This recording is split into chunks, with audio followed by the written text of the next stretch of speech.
Assalamu alaikum. You are watching my YouTube channel ITC Inspiring Tuition Center. Today we will discuss about circle, its parts and the formula of circuit and also its derivation.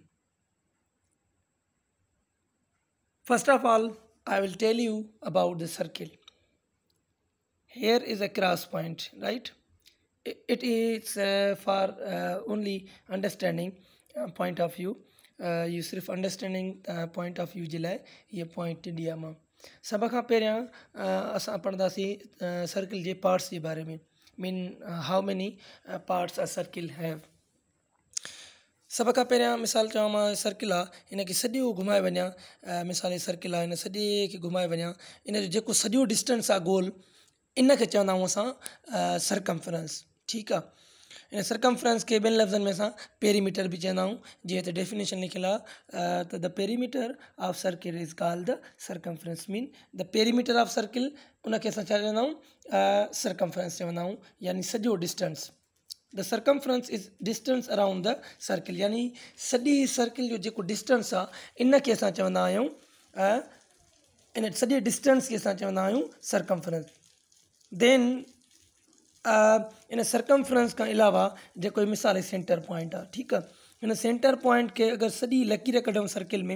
हेॾो बि लकीर हेॾो बि लकीर सिधी लकीर कढूं त इनखे चवंदा आहियूं हाफ सर्किल माना सर्किल जो जेकॾहिं अधु कयूं असां त उनखे असां चवंदा आहियूं diameter then in centre point खां हिन सर्किल जे कहिड़े बि कार्नर खे असां टच कयूं मिसाल हिन खां हिते कयूं सर्च हिन सर्किल जी डॉट पॉइंट खां हिते सर्च था असां पंहिंजो लाइन कढूं त distance between centre point to the corner of circle माना सर्किल जे सेंटर खां हिन सर्किल जे कहिड़े बि कोने खां अगरि लाइन कढूं त उनखे असां चवंदा आहियूं रेडियस ऐं इन जो जेको फार्मूलो आहे उहो आहे d/2 यानी डायामीटर अपॉन 2 यानी डायामीटर जो अधु थींदो मिसाल हिकिड़ी लाइन कढीसीं असां सॼी सर्किल खे अधु कयोसीं मिसाल उहो 6 सेंटीमीटर आहे त उनजो जेकॾहिं असां हाफ कयूं d/2 यानी 6/2 त ऑटोमेटिकली असांजो 2 अची वेंदो यानी जेको डायामीटर आहे उनजो रेडियस अधु थींदो आहे डायामीटर जेतिरो बि हुजे तव्हांजो फ़र्ज़ु कयो 10 आहे त तव्हांजो जेको रेडियस थींदो उहो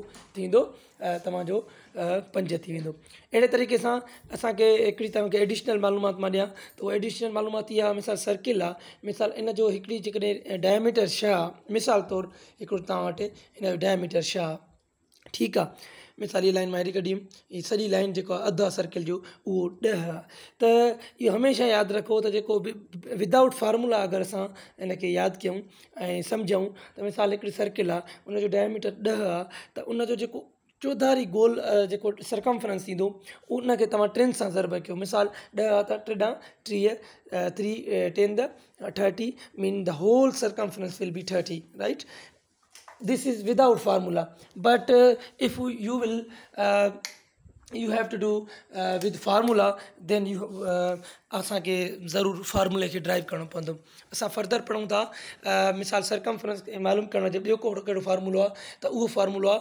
2πr जेको लिखियलु आहे 2 ऐं π ऐं r 2πr में मुराद हिन मां इहा आहे त जेको तव्हांजो 2 आहे ऐं π जो वैल्यू आहे 22/7 या ॿिनि लफ़्ज़नि में असांखे हिनखे डिवाइड कंदासीं 3.14 ऐं आर रेडियस जो आहे हाणे मिसाल हिकिड़ो जीअं हिकिड़ो फ़र्ज़ु कयुमि अॻु मां तव्हांखे हिकिड़ो एग्ज़ाम्पल ॾिनमि त बाबा मिसाल 6 सेंटीमीटर आहे तव्हांजो उहो तव्हांजो रेडियस आहे उनजो अधु कयो डायमीटर जो मिसाल 6 सेंटीमीटर तव्हांजो डायमीटर आहे त उनजो अधु कयो त तव्हांजो थींदो डायमीटर 3 सेंटीमीटर ठीकु आहे 3 सेंटीमीटर ऐं पाए जी वैल्यू तव्हांखे ख़बर आहे सिर्फ़ु मल्टीप्लिकेशन करणी आहे उनजो एग्ज़ाम्पल हिकिड़ो असां सॉल्व कयूं था अचो हिन एग्ज़ाम्पल खे ॾिसूं था हिते एग्ज़ाम्पल प्रैक्टिस लाइ हिकिड़ो तव्हांजे लाइ मां ॾिनो आहे त बाबा the diameter of circular park is 60 हिकिड़ो सर्कुलर पार्क आहे जंहिंजो जेको डायमीटर आहे उहो घणो आहे 60 मीटर डायमीटर जे बारे में मां ऑलरेडी तव्हांखे ॿुधाए चुको आहियां calculate the circumference of park in metres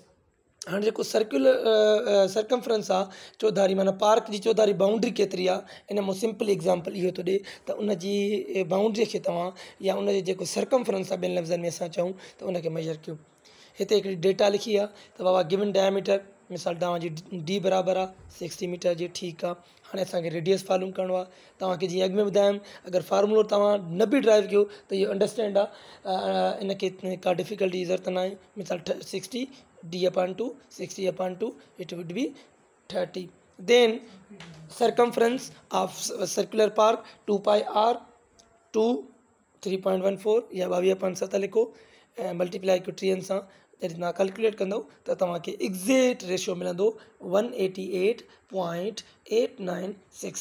अक्सर हिकिड़ी ॿी तव्हांखे ॿुधायां, असां हिनखे जेको ईअं पढ़ंदा आहियूं 188.99 या मिसाल अहिड़े तरीक़े सां पढ़ंदा आहियूं, त इहो टेक्निकली जेको आहे पढ़णु, इहो थोरो ग़लति आहे। इन जे करे असां हिनखे अगरि पढ़ूं त ईअं पढ़ूं 188.896, त इहो हिकिड़ो हिन पढ़ण जो ईज़ी आहे। ओके, असां बैक ते अचूं था फर्दर सर्किल जे बारे में पढ़णु। असांखे एरिया मालूम करिणो आहे। मिसाल सर्किल जो, अगरि सर्किल जो एरिया मालूम करिणो आहे, यानी त उन एरिया खे मालूम करण जे लाइ हिकिड़ो ईज़ी फार्मूलो आहे πr²। हाणे रेडियस जे बारे में ऑलरेडी तव्हां पढ़ी आया आहियो। मिसाल तव्हांजो रेडियस छा आहे ऐं त उनजो स्क्वायर थींदो r², राइट। ऐं उन खां पोइ हेॾे पाए आहे, मिसाल 22.7 इंटू r², इहो फार्मूलो आहे। इन ते बि अचो त हिकिड़ी प्रैक्टिस थियूं था। मिसाल हिते प्रैक्टिस में चए थो the diameter of circle is 14 metre. चए थो हिकिड़ो सर्किल आहे जंहिंजो डायमीटर आहे 14 मीटर आहे। यादि रहे त मीटर्स में असांखे त यूनिट आहे। Find the area of circle. हाणे असांखे हिकिड़ो सर्किल जो एरिया मालूम करिणो आहे। सभ खां पहिरियां असां सॉल्यूशन लिखंदा आहियूं, सॉल्यूशन खां पोइ डेटा लिखंदा आहियूं त कहिड़ी कहिड़ी असांजे वटि शयूं अवेलेबल आहिनि ऐं कहिड़ी शयूं असांखे फाइंड आउट करणी आहिनि। डायमीटर आहे 14, ठीकु आहे, डी बराबरि 14 सेंटीमीटर। देन रेडियस आर बराबरि आहे d/2, 14/2, डेफिनेटली उनजो अधु थी वेंदो 7। एरिया ऑफ सर्किल πr² फार्मूलो आहे, जीअं मां तव्हांखे पहिरीं ॿुधायो 22.7।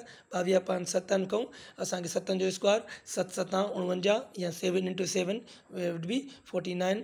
पर हिते असां हिन डायरेक्ट मल्टीप्लाई कयो आहे। मिसाल जॾहिं तव्हांखे 49 खे मल्टीप्लाई कंदव तव्हां 22 सां, या हिते हिन 7 खे तव्हां मल्टीप्लाई कंदव तव्हांजो ईंदो 154 मीटर स्क्वायर। हाणे ही तव्हांजो आंसर आहे। जॾहिं हिनखे तव्हां प्रैक्टिकली कैलकुलेट कंदव त हिनजो बिल्कुलु इहो एग्ज़ैक्ट आंसर ईंदो ऐं मीटर्स में यूनिट हूंदो। होप तव्हांखे हीअ सम्झ में अची वियो हूंदो। इनशाला असां ॿिए लेक्चर में मुख़्तलिफ़ शेप जो एरिया लाइणु सिखंदासीं। अल्लाह निगहबान, पंहिंजो ख़्यालु रखंदा। Thank U very much.